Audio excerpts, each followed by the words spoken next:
On a July morning in 1994, Marcus Webb stood in front of an oak stump and felt his career slipping away from him one root at a time. 2 weeks earlier, this had seemed like the simplest kind of problem. The 300-year-old oak tree that had stood in the middle of his development site was already gone, cut down, hauled away, turned into lumber headed for someone's custom kitchen cabinets. All that remained was the stump. And stumps, Marcus had told his crew with the confidence of a man who has never actually tried to remove one, were just stumps. His new excavator would handle it in an afternoon. That had been 2 weeks ago. Now he stood in front of that stump with hydraulic fluid on his shoes, 3 burst hoses in a pile behind him, and $30,000 in repairs and delays already gone. The stump had not moved a single inch, not one. It sat in the Missouri clay exactly where it had always sat, exactly where the entrance road to Deer Creek Estates needed to go, as immovable and indifferent as the day the tree above it had been cut down. The trunk had been 8 feet across at the base. The root system spread 40 feet in every direction, thick as telephone poles near the center, branching and rebranching into thousands of smaller roots that gripped the clay like fingers locked around a fist. This tree had been growing since before the American Revolution. Its roots had 3 centuries to dig themselves into the earth. They were not going to release that grip because a man in designer jeans pushed a button on a $400,000 machine. But Marcus Webb had not understood that yet. He was in the process of learning it. Let me tell you about Marcus Webb. Because to understand why what happened next mattered as much as it did, you need to understand the kind of man he was when that July morning began. Marcus was 42 years old and had been building things in central Missouri for 20 years. He had started as a framing carpenter, worked his way up to site foreman, and eventually launched his own company. Webb Development was now the biggest residential contractor in Callaway County. Luxury subdivisions, custom homes, the kind of projects that made other builders jealous and made banks eager to lend. Marcus had a gift for marketing that was almost as large as his gift for construction. He drove a white Mercedes convertible with Webb Development painted on the doors. He wore designer clothes to job sites. He brought clients out to watch his equipment work, made a theater of the massive machines moving earth, turned the raw power of modern construction into a sales pitch. He called himself the builder who gets it done. His competitors called him the showman. They were not wrong about either description. Deer Creek Estates was supposed to be his masterpiece. 50 luxury homes on 5-acre lots starting at $500,000 each. A gated community with its own private lake, tennis courts, a clubhouse, the kind of address that became part of a person's identity. The entrance road was critical to the whole vision. It needed to curve gracefully through the stand of mature trees at the property's edge, creating exactly the impression Marcus wanted. Money, prestige, nature tamed but present. The design called for the road to pass within a few feet of where the old oak had stood. The tree itself had come down easily enough, a professional crew with specialized equipment, 2 days of work. But the stump remained directly in the road's path and Marcus had waved it off as a detail. "I'll bring the new cat this weekend," he had told his crew, "should take maybe an hour." That had been 2 weeks and $30,000 ago. Let me tell you about the first attempt, because that is when Marcus should have understood that he was not dealing with a detail. The Caterpillar 350 excavator was Marcus's pride. He had purchased it 6 months earlier, $400,000, financed over 7 years, 40 tons of yellow steel and hydraulic engineering. A machine capable of digging a swimming pool in a single day. Marcus had driven it himself for this job, which was the first mistake. He was not an experienced operator. He was a salesman who had learned to drive heavy equipment well enough to impress clients. He positioned the machine, extended the boom, wrapped the bucket around the stump's base, and engaged the hydraulics with the confidence of a man who has never encountered a problem his equipment could not solve. The excavator groaned, the tracks dug into the clay, the engine screamed. The stump did not move.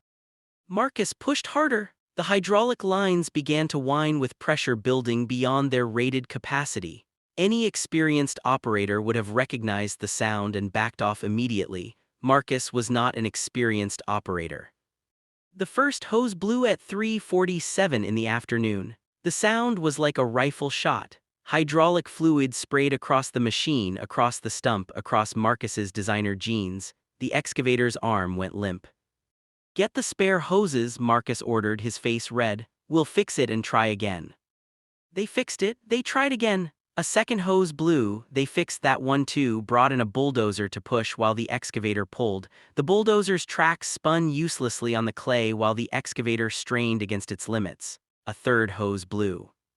2 weeks later, Marcus stood in front of the stump with his site foreman, Dean Curtis, and neither man had anything useful to say. "We could blast it," Dean offered. Too close to the property line, county would never permit it. Chemicals. Take 6 months, we don't have 6 months. The Phase 1 buyers are closing in October. If that road isn't in by September, we're in breach of contract. Manual labor, 40 men with chainsaws working the roots. I got a quote, 40 men, 3 weeks, $250,000, and they said they might not be able to move the center mass. That stump goes down at least 15 feet. They stood in silence, looking at the stump the way soldiers look at a fortified position they cannot breach. It was at this exact moment that the old caterpillar crawler came clanking up the access road. Let me tell you about Chester Holloway, because you cannot understand what happened that afternoon without understanding who he was and what he carried with him. Chester was 71 years old and had farmed 320 acres on the edge of what was now the Deer Creek Estates development for 45 years. He had watched the bulldozers arrive 6 months ago, watched them clear land that had been his neighbor's farm for 3 generations. He had said nothing when the construction traffic tore up the county road, said nothing when the dust from the grading work settled on his crops like a fine gray skin. Chester Holloway was not a complainer. He was a watcher. For 2 full weeks he had been watching Marcus Webb throw expensive modern equipment at an ancient oak stump and lose. He had watched the excavator strain and the hoses blow.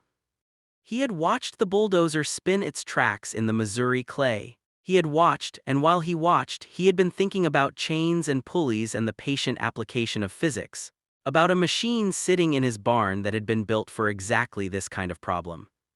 Chester's father, Emmett Holloway, had purchased the Caterpillar 20-crawler tractor in 1932 at the bottom of the Great Depression. Emmett had paid $800 for it, used, already 2 years old, and it had been the most expensive single purchase of his life. He had borrowed against the farm to buy it and had never once regretted doing so. The Caterpillar 20 weighed about 5,000 pounds and produced roughly 25 horsepower. Compared to Marcus Webb's Excavator, it was a toy, a relic. Something you might find behind glass in an agricultural museum with a little placard explaining what life was like before modern equipment made everything easier. But the Caterpillar 20 had not been designed for everything. It had been designed for one thing, pulling plows through heavy resistant soil, pulling stumps from fields being cleared for crops, pulling loads that horses couldn't move and men couldn't budge through sheer effort. That was the machine's entire purpose, and it had been fulfilling that purpose without interruption, first under Emmett's hands, then under Chester's, for over 60 years. Chester had watched his father use it for 2 decades. He had taken over when Emmett died in 1967 and he had been using it ever since, not for everything, not as a daily workhorse, but for the specific jobs where nothing else would do the work, for the problems that required not more power but different power, applied differently, with more patience than any modern machine was designed to have. He had been watching Marcus Webb's stump problem for 2 weeks and waiting for the moment when the showman finally ran out of show. That moment had arrived. The sound came first, a metallic clanking, rhythmic and slow like the heartbeat of some ancient iron animal. Then the machine itself crested the small rise separating Chester's farm from the construction site. The Caterpillar 20 was small by any modern measure, maybe 8 feet long, 5 feet wide, painted in a rust orange that 60 years had faded to the color of dried blood. Its tracks were steel, not rubber, and each rotation sent a slight tremor through the ground beneath it. The engine coughed and sputtered with the honest inefficiency of machinery from a simpler age. Chester sat in the open operator's seat, no cab, no air conditioning, no cushioning of any kind between him and the July heat. Behind the crawler he towed a trailer loaded with chains, pulleys, cables, and wooden blocks. The kind of equipment that looked like it belonged in a museum exhibit about how things used to be done. Marcus Webb watched the crawler approach with an expression that moved through confusion and arrived at contempt. "What the hell is that?" "Chester Holloway's tractor," Dean Curtis answered. "He farms the property next door, been there forever. It looks like it belongs in a scrapyard. It's old, but he keeps it running. I don't care what he uses it for, this is a closed site, tell him to turn around." But Chester had already stopped the crawler and climbed down, the deliberate, unhurried movement of a 71-year-old man who has nothing to prove and know where he needs to be. He walked toward Marcus with the gait of someone who has spent a lifetime doing difficult work and has learned that rushing it accomplishes nothing. "Morning," Chester said. Marcus crossed his arms, sites closed to visitors. "I'm not a visitor, I'm your neighbor." Chester nodded toward the stump without any drama. "Saw you've been having some trouble with that oak. We've got it handled." Chester looked at the stump, Then at the excavator with its limp hydraulic arm and the puddle of dried fluid beneath it, his expression did not change. "Looks like it," he said. "Is there something you wanted?" "Thought I might be able to help. I've pulled a few stumps in my time." Marcus laughed. It started as a chuckle and expanded into something louder and meaner, the kind of laughter designed to establish hierarchy. The construction workers nearby stopped what they were doing and turned to watch. "You thought you might help," Marcus repeated. He pointed at the Caterpillar 20. "That thing weighs what, 2 tons?" "About that." "My excavator weighs 40 tons, my bulldozer weighs 30. Together they couldn't move that stump an inch. And you think your antique toy is going to do what $500,000 in equipment couldn't?"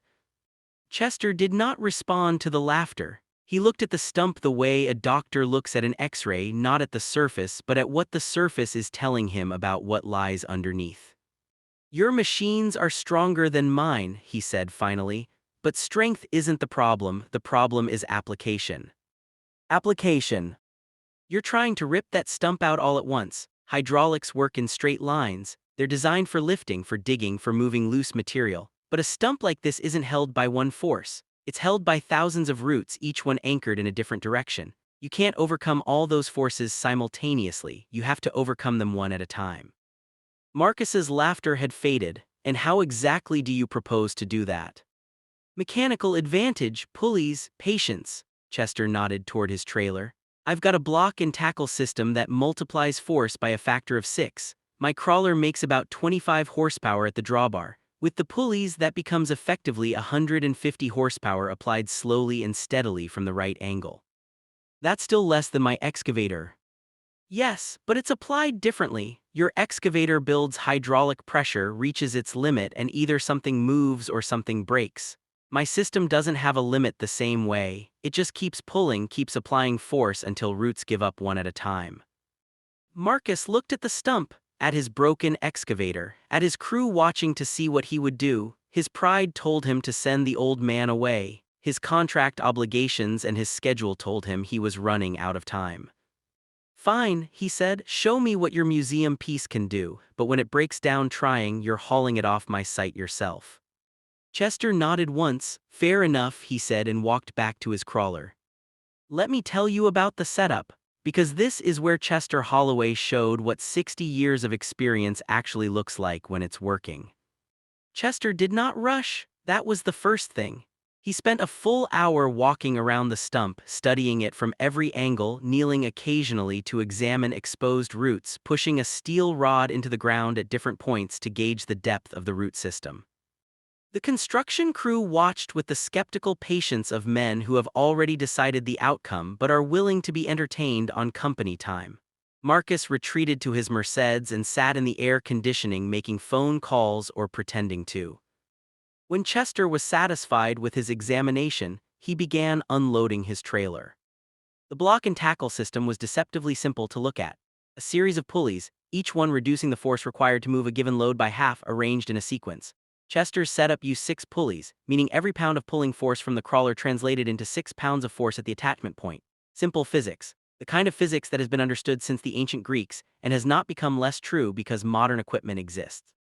But the pulleys were not the key was the attachment points. Chester did not wrap a single chain around the stump and pull. He spent another full hour selecting specific attachment points, individual roots, sections of the main trunk, places where he could apply force to particular parts of the root system independently. He drove steel stakes into the ground 30 feet from the stump to create anchor points for the pulleys. He ran chains from these anchors to the stump, threaded them through the blocks, and connected them back to his crawler. When he was finished, the stump was wrapped in a web of chains and cables, each one leading to a different pulley, each pulley angled to apply force in a different direction. "What is all this?" one of the workers asked. "Physics," Chester said. "The roots on the north side are shallower than the ones on the south. I'm going to pull the north side first, break those roots free one at a time, then shift to the east, then the west. The south side comes last. By then the stump won't have anything left to hold on to." The worker looked at the setup and then at the stump. "How long will that take?" Chester looked at the sky. "If nothing breaks, maybe 4 hours." The worker almost laughed. "Marcus has been at this for 2 weeks." "Marcus has been fighting the whole stump at once," Chester said. I'm going to take it apart piece by piece. Let me tell you about the pulling, because that is where 60 years of knowledge became visible to everyone watching. Chester climbed onto the Caterpillar 20 and let the engine warm up. The old motor coughed and sputtered before settling into a rhythm, not the smooth, electronically managed purr of modern equipment, but the honest, consistent sound of an engine that knows exactly what it is and does not pretend to be anything else. He engaged the clutch and moved forward slowly, taking up the slack in the first chain. The chain went taut, the pulleys creaked with load. The crawler's steel tracks pressed into the Missouri clay and found purchase. For a long moment nothing visible happened. Then Chester saw what he was looking for: a tremor in the soil on the north side of the stump, a hairline crack appearing in the clay surface. The first root, buried 3 feet down, was beginning to yield. He kept the throttle absolutely steady, not pushing harder, not varying the force, just maintaining it constant and patient the way water wears through stone. The crawler pulled, the pulleys multiplied, the root resisted. Then, with a sound like a massive knuckle cracking somewhere underground, the root let go. The construction crew, which had been watching with amused skepticism, went completely silent. Chester did not celebrate, he did not acknowledge the moment in any way. He simply disengaged the clutch, repositioned the chain to the next attachment point, and began pulling again. Another root, another crack from somewhere beneath the surface, another piece of the stump's grip on the earth released. Let me tell you what Marcus Webb was doing during all of this, because it says everything about the kind of man he was beneath the Mercedes and the designer clothes. For the first hour he stayed in his car, watching through the window, certain the old man would give up. When the first root broke free, Marcus got out and walked closer, arms crossed, face skeptical. When the third root broke free, his arms came uncrossed. When the fifth root broke free, Marcus started packing. By the time Chester had worked his way around to the east side of the stump, Marcus was standing at the edge of the work area with his mouth slightly open, watching something his understanding of the world had not prepared him for. The stump was moving. Not dramatically, an inch here, a slight tilt there, but moving.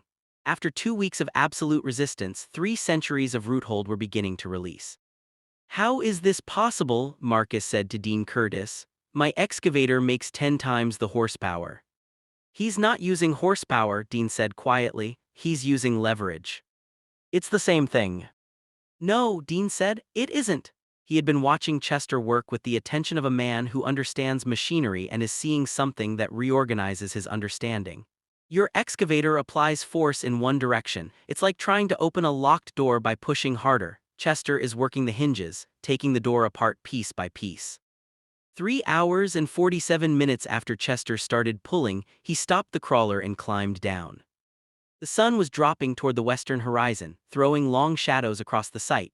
Chester had worked his way entirely around the stump, breaking roots, repositioning chains, applying pressure from every angle in careful sequence. The stump now sat in a crater of disturbed earth, tilted at roughly 20 degrees, held to the ground by only the deepest roots on the south side. 3 centuries of grip reduced to a handful of stubborn anchors. Chester walked to his trailer and pulled out one final chain, thicker than anything he had used before, with links the size of a man's fist. "This is the main pull," he said to nobody in particular. "The deep roots are all that's left. One sustained pull should finish it."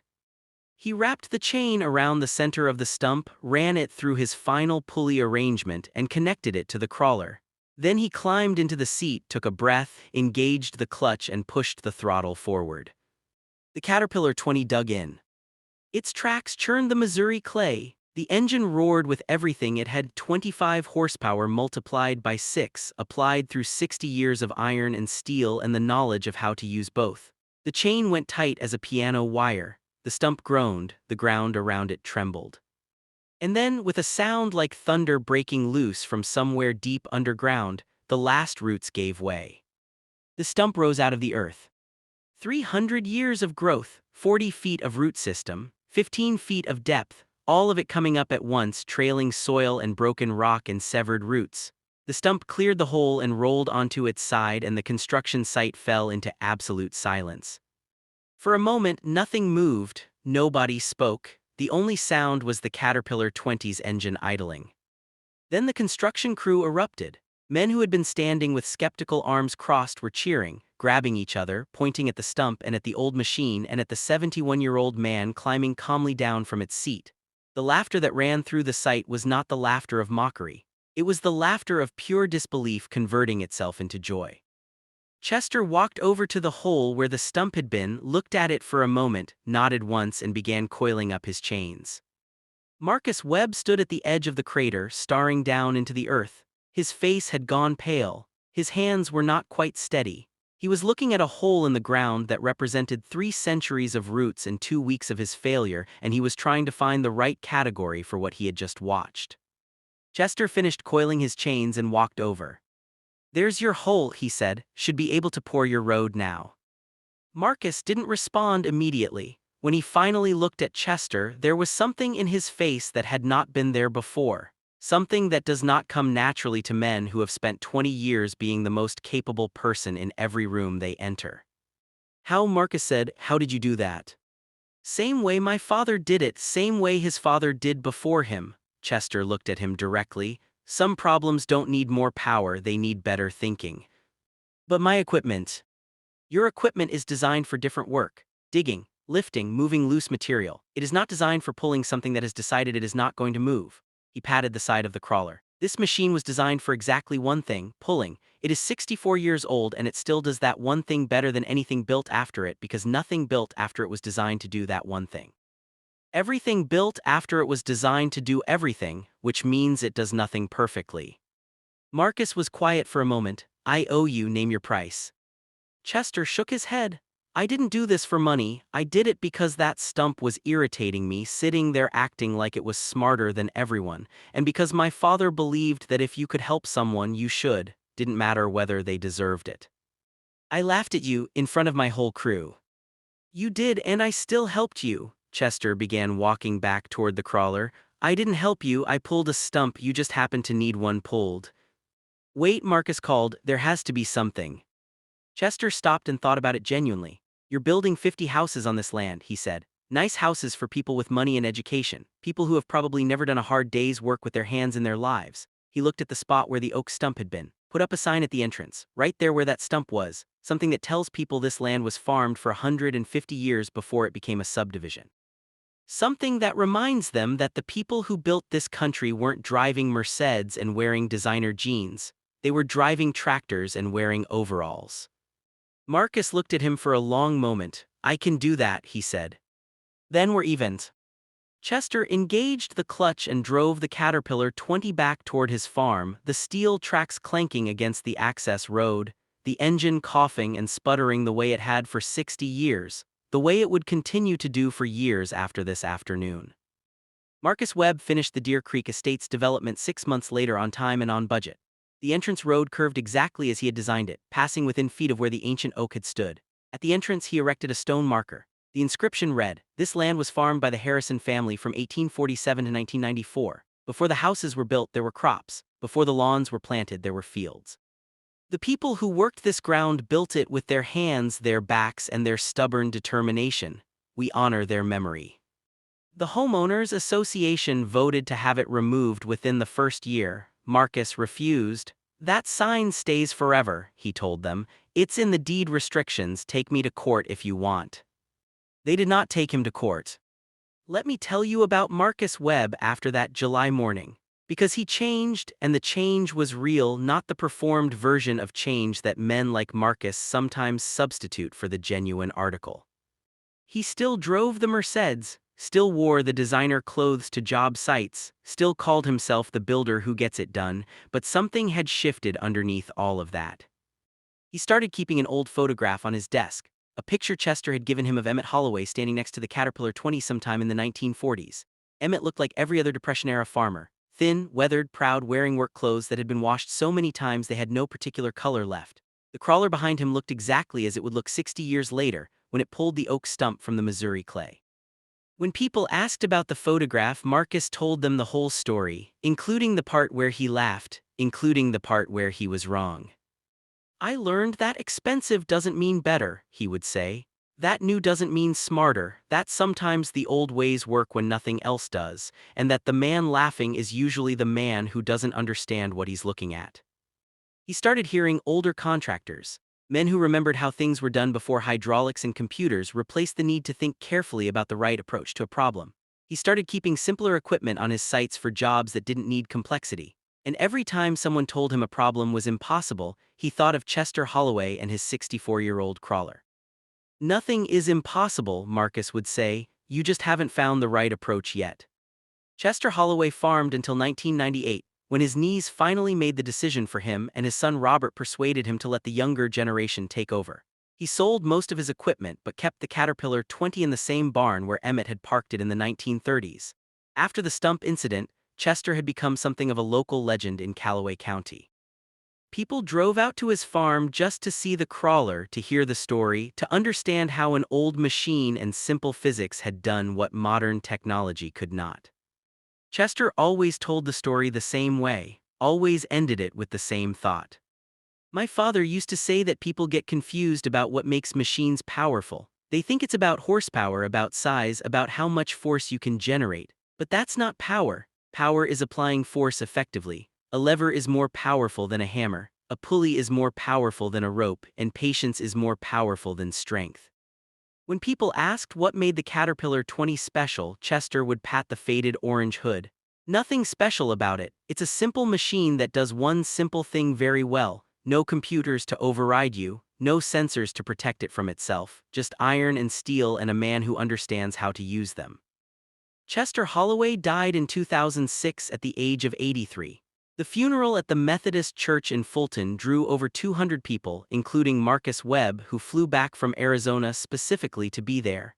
At the reception afterward, Marcus found Robert Holloway and handed him a check.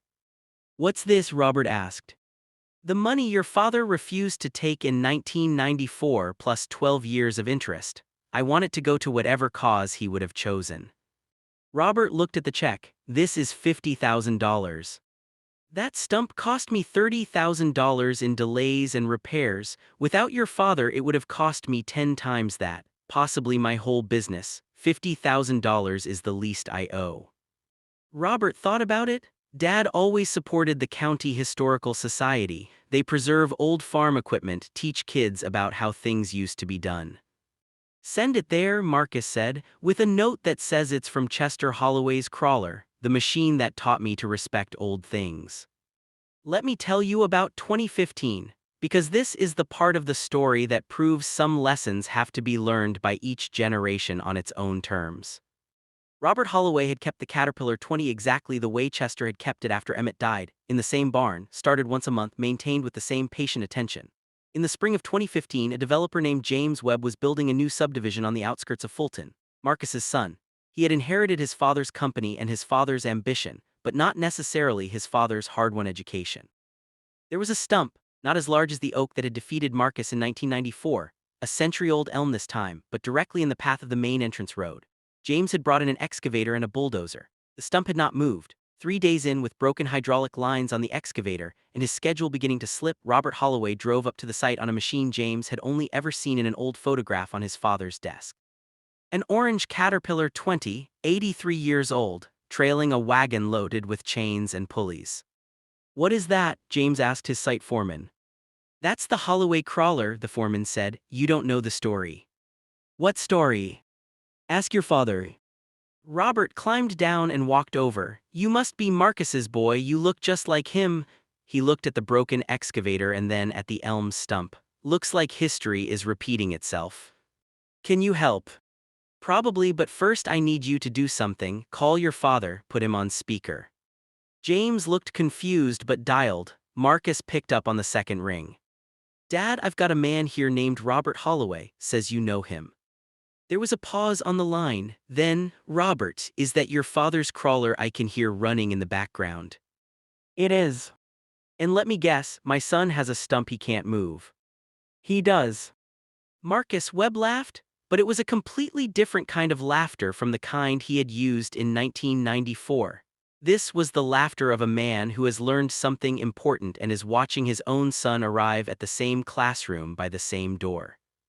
"Pull it out for him, Robert, and make sure he watches every minute of it. Make sure he understands what he's seeing." "I will."